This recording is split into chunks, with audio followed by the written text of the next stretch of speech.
Good afternoon. My name is Bill, and I'm living large and loving life in Olympia, Washington. And it is September 13th. 13th. It's September 13th. On a lovely fall day in Olympia. I hope you're all well. We're going to do something different today. I'm not going to sit and ramble about one subject. I'm going to read an article that I wrote recently because it was very important to me. Because Bev wants to do this, and I listen to Bev. And I think it's got an important message for everybody as we get older. I think it's natural that a time of reflection happens. And this story, this article, is about reflection. So you'll have to excuse me while I read in front of you, but I think the message is loud and clear and you won't mind at all. The name of the article is Lessons in Life, With These Eyes I See.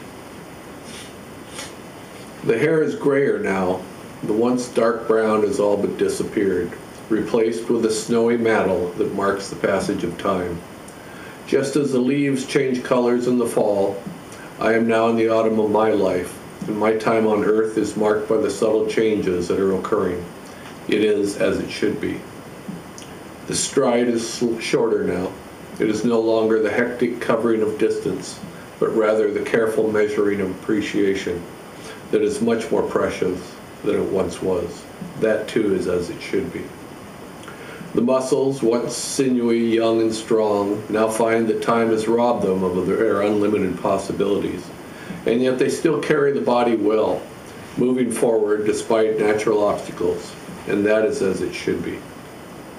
The bones, those precious pillars of structure, may not be brittle yet, but they now recognize that immortality is nothing more than a dream of the young. And yes, that is as it should be. The skin, once smooth and as beautiful a protective layer as one could imagine, is scarred and showing the lines of time and fate. Still, those lines demonstrate a life well lived, and that too is as it should be. A quick glance in the mirror, nothing more than a second or two in passing, still holds faint glimpses of that young man who firmly believed that life was his personal oyster, waiting only for him to shuck it. Stop in front of that mirror, though, and spend some time gazing, and the reality will hit home with the force of truth, that shucking season is coming to an end, and every moment is precious. And oh my yes, that is as it should be. These eyes, they have witnessed much, these eyes of mine. They have seen villages napalmed, animals slaughtered, riding in the streets of freedom land, and life fade from loved ones. They have seen abuse. They have been blurred from overindulgence, and they have cringed when forced to watch man's inhumanity towards man. They have cried when confronted with scenes of injustice and almost closed permanently when the fight seemed to be too much to bear. And yet, today they see signs of hope all around. They see a young mother lovingly nurture a new life. They see strangers reach out to those in need. And they see colors where once there was only gray. These eyes see positives where once there was only bitterness and resentment. And they crinkle and shine when faced with love and compassion. Today they still cry, but the tears shed are as much because of love and empathy as from disgust and sadness. These ears. They have heard words of hatred over the years, these ears of mine. They have heard the sounds of bigotry and prejudice, the sounds of gunfire, and the muffled screams of indifference when all around there were cries of help. They have heard the sounds of silence from those who should speak out, and they have heard the rhetoric of those who seek to divide and conquer. Still, they have heard words of comfort for those who are lost and broken. They have listened to the sweet melodies of music created by artists in love with life, and they have rejoiced when the sweet spring wind has whispered in the trees and nature has responded with a chorus of tranquility. And yes, they have heard the words, "I love you," spoken to a crying infant and a dying man. This mouth. With this mouth I have spoken words of anger and have chastised those who did not deserve it. This mouth has oozed sarcasm, dripped ridicule, and chosen negativity over positive energy. Armed with a workable knowledge of the English language, this mouth has failed at times to live up to the potential, and has sought plunder rather than compassion. With experience comes enlightenment, however, and today this mouth can uplift those who desperately need it. This mouth can speak for those who have no voice, and it can provide comfort and support for those who feel alone. And yes, this mouth now says, "I love you," loud, clearly, and often. These hands have delivered blows to fellow human beings and have been instruments of waste and excess.